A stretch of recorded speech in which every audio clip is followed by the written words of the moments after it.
બીજી તરફ અમરેલી ખાતે લીલિયાના માલધારી સમાજે આવેદનપત્ર પાઠવ્યું। વન્ય પ્રાણીઓથી પશુઓ મારણના યોગ્ય વળતર ન મળવાનો આક્ષેપ કરવામાં આવ્યો છે।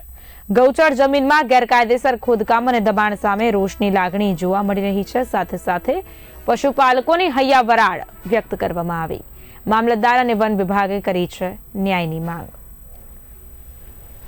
તાલુકામાંથી સમગ્ર માલધારી સમાજના લોકો ભેગા થઈ અને આ ફોરેસ્ટ ડિપાર્ટમેન્ટની ઓફિસે આ આવેદનપત્ર દેવા આવ્યા હતા। અમારો મુદ્દો એ હતો કે અમે પશુપાલક સાથે સંકળાયેલા અમારો સમાજ છે અને બધા અમારા લોકો જ્યારે દિવસે ઢોર લઈને જતા હોય છે અને સારવા માટે, ત્યારે સિંહો દ્વારા અવારનવાર અમારા માલ ઢોરનું નુકસાન થતું હોય તો સિંહ અંદર અમારા 50,000ની ભેંસ હોય એનું નુકસાન કરે છે તો ફોરેસ્ટ ડિપાર્ટમેન્ટ દ્વારા 10,000 કે 5,000 જેવી નાની એવી રકમ આપી અમને એટલી ચૂકવણી કરવામાં આવે છે। તો અમારા સમાજની માંગણી છે કે આજ રોજ લીલિયા તાલુકાના માલધારી સમાજ અમે એકત્રિત થયા હતા। જેમ કે સુખાભાઈ છે,